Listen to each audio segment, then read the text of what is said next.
The Penguin Lessons is the newest movie that is coming out this week, so let's talk about it. I met a penguin.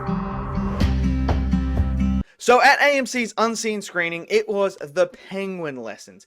That was the movie that was shown, and look, I will be honest, beforehand I found out that that's what it was going to be, and I was kind of not very interested because I didn't love the trailers from what I saw when I was at the movie theaters, and I was actually debating whether to go or not go. I was like, do I just go and see it? Do I not? It's not something I don't think I'm interested. But I said, you know what, I will go and watch it. I was like, you know what, I'll give it a shot. If I don't like it, I guess I can just always leave. So I sat down and watched it. And I sat down, finished the whole entire movie. And look, I'm going to be honest. I'm actually pleasantly surprised at how much I actually enjoyed this movie. So it was actually a really good choice to go and watch it because I actually found this to be very enjoyable. It's a lot funnier than I thought it was going to be. So it's a drama comedy. Now, it does have some heavy themes.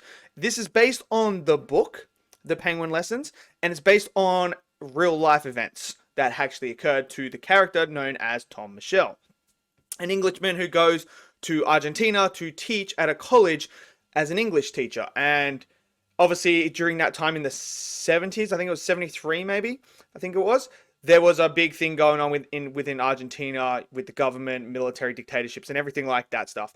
So that was all happening at the same time why Tom was there. Now, the whole idea of this story is you have this character and this person in Tom Michel, who, when you find out the events of what happened in his life to make him get to the point where he is, he's a very lonely, depressed man who keeps to himself, who doesn't talk out, doesn't lash out, doesn't do anything.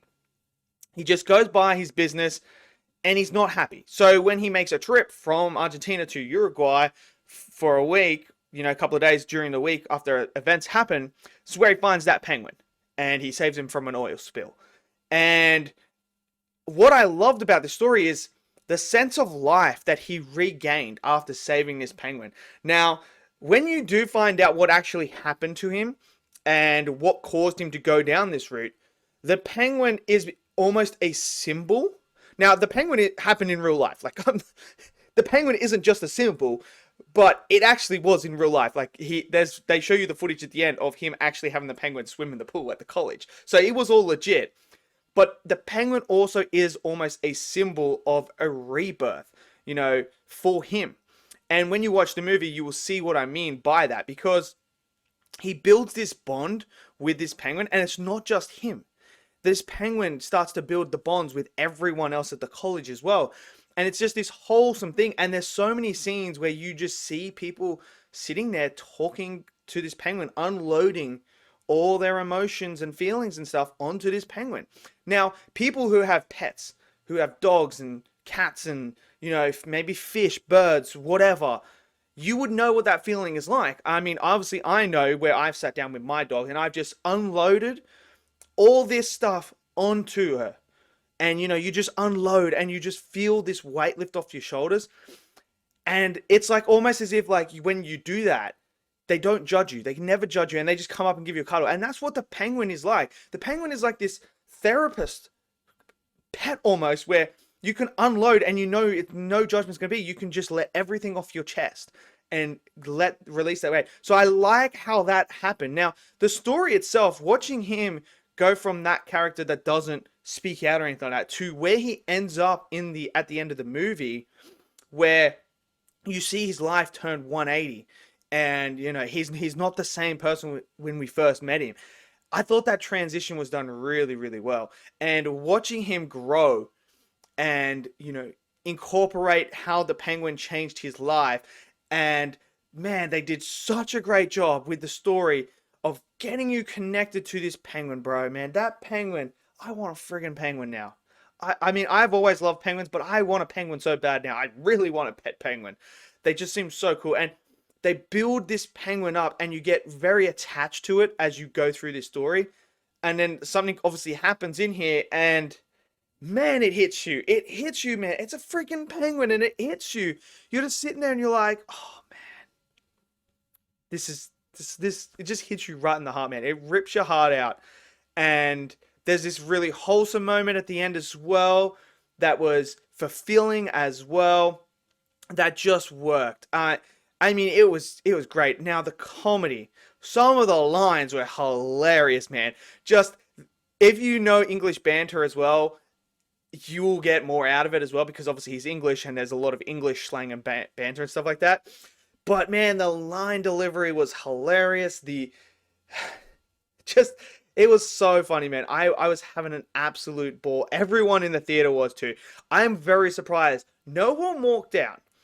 Everyone sat down and watched it, even though when it came up like that, people might have been disappointed that it wasn't something else. I've seen that before at AMC unseen screening, where people just get up and they leave because it's not the movie they wanted to see, and they don't give it a chance. But everyone stayed and gave it a chance, and everyone loved it. Everyone was laughing, everyone was cheering, everyone was like connecting, and it was a really really good atmosphere watching this movie with everyone. Just I thought this movie just encapsulated everything that it needed to do. Now, obviously, it's got the heavy themes as well. Like, there is a lot of heavy stuff in here. I'm not going to shy away from that. There are stuff in here that make you go, wow, okay, this actually happened. This is kind of crazy. So it does have this line underneath it where it talks about, the military kidnapping people and stuff like that. That's all in here. There is a kidnapping scene in here as well.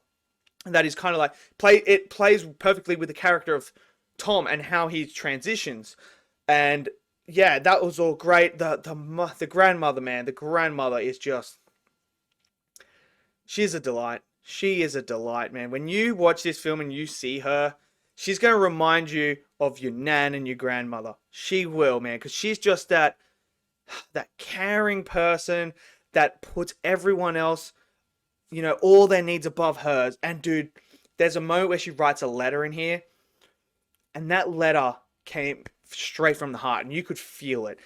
And when that was read, I just sat there and I was just like, that is exactly what a grandparent would do. They would 100% do that. And it's powerful. Like, there is a lot of power in this film as well that has all that dramatic, all that stuff about, the themes of the kidnappings and stuff like that as well. But it also has these beautiful, wholesome moments, especially with the Penguin. The Penguin is great, and this great character in Tom Michelle, who went on this journey almost of rediscovering himself, rebuilding himself up to get to a place from the deep depths of darkness to the light. And I thought it was I really, really enjoyed it, man. I thought it was fantastic. So if you guys have seen this, let me know your thoughts below. Did you guys enjoy it? Did you not? Smash it down in the comment section below. Smash that like button for me. Click subscribe. And I'll see you guys in the next video. Until then, stay safe and peace out.